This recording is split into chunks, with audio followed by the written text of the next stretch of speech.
আমি আনফা বেগম ইসলাম, নিহত ফরিদা বেগমের মেয়ে, একমাত্র মেয়ে, এবং নিহত নাবিউল ইসলাম মিনহাজের একমাত্র বড় বোন।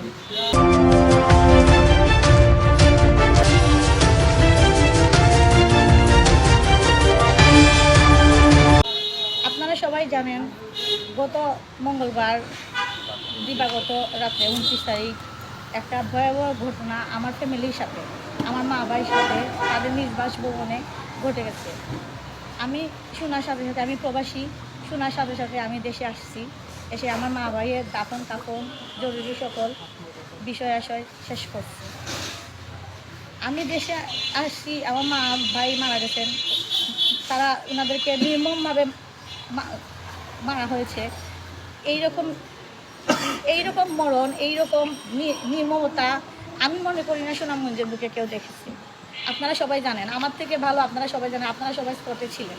আমি তো সবার কাছ থেকে শুনে আসলাম। এখন আমি জানি আপনারা সবাই আমার সাথে আছেন।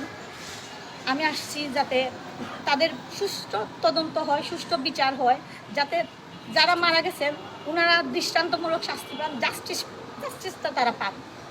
আর আমি ওনার মেয়ে হিসেবে যাতে এই জিনিসটা দেখতে পারি।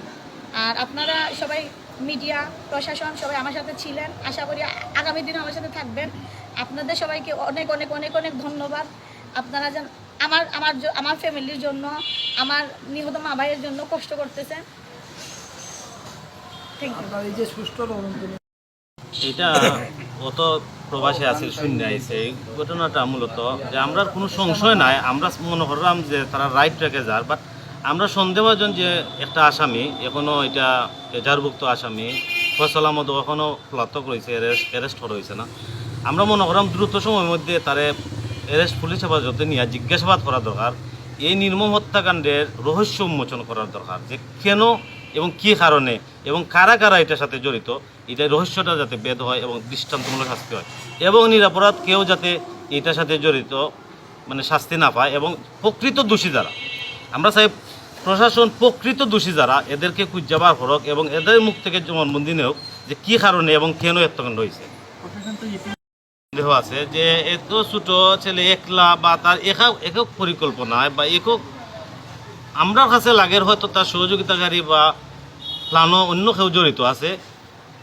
এর লাগে আমরা কইরাম যে প্রথম এজাহারভুক্ত সন্দেহভাজন আসামি যে ফয়সল, ওরে দ্রুত সময়ের মধ্যে অ্যারেস্ট করিয়া পুলিশ হেফাজতে না তারা জিজ্ঞাসাবাদ করা হোক, এবং ওনার মাকেও জিজ্ঞাসাবাদ করা হোক কঠোরভাবে, যে যেহেতু মা উপস্থিত ছিল তখন, এবং মাকে পরের দিন আমরা এবং প্রশাসন সহ অজ্ঞান অবস্থায় বাসা থেকে হসপিটালাইজ করা হয়েছে হয়তো, এবং উনি রহস্যটা মূলত বলতে পারবে, এবং ফয়সাল যে পলাতক আসামি ওরেও দ্রুত সময় অ্যারেস্ট করা হোক। আমাদের কিছু পাইছে, পুলিশের উত্তর দিছে। এখন আমরা এই বিষয়ে কিছু বলতে পারবো না, কারণ যেহেতু ঘটনাটা আমরা কেউ প্রত্যক্ষদর্শী সাক্ষী নাই, বা আমিও প্রত্যক্ষদর্শী না, ওনার মেয়েও বা কেউ প্রত্যক্ষদর্শী সাক্ষী নাই। এটা অনেক গভীর তদন্তের বিষয়, এবং তদন্তমূলকভাবে এবং তাদের ফোন রেকর্ড বা ট্র্যাকিং বা সিডিআর এবং সিআইডি যে ফিঙ্গারপ্রিন্ট বা যে আলামতগুলো উদ্ধার করছে, এগুলার ফরেন্সিক রিপোর্ট এবং মেডিকেলের ডাক্তারের রিপোর্ট এগুলো আসার পরে মূলত মূল ঘটনা জানা যাবে। আমরা চাই এগুলো ততক্ষণ মধ্যে আমরা অপেক্ষা করবো, দেখবো তারা কি পর্যন্ত যায়, এবং সর্বশেষ যে দাবি এজাহারভুক্ত সন্দেহভাজন যে আসামি ফয়সল ওরে অ্যারেস্ট করে জিজ্ঞাসাবাদ করা হোক। এবং প্রায় 2 বছর যাবৎ তারা এই পাশে 2 রুমে থাকেন, 2.5 বছর হবে, 3+। সম্পত্তির কোনো অংশীদার না, আমরা ওদের সম্পত্তির কোনো অংশীদার না, সুতরাং এদের সাথে পারিবারিক কলহ থাকার কোনো মানে প্রশ্নই হয় না। মনে করছেন আমি একা থাকি, উনি একজন নামাজি মহিলা, তে আমার খালাতো বোনও লাগে, ওনার ছেলে আছে, ওলে থাকলা আমরা একাকিত্বটা একটু দূর হইলো, মূলত এই জন্যই। নাইলে 1500-2000 টাকা দিয়ে 2 রুম, বাথরুম, গ্যাসও আসলে কেউ জায়গা দেওয়ার কথা না, মূলত আত্মীয় হিসেবে জায়গা দেওয়া হয়েছে। এই আত্মীয় যে এত বড় সর্বনাশ করবো উনি তো তখন জানতেন না যে কোন লোভে, টাকার লোভে, ফোনের লোভে, না এই সোনাদানার লোভে কী করলো। এই ঘটনা তো এই জন্যই আমরা বলছি গভীর তদন্তের বিষয়, এবং সিআইডি ফরেন্সিক রিপোর্ট আসার বিষয়, অনেক কিছু না আইলে ঘটনার মূল সূত্রতা জানা যাবে না।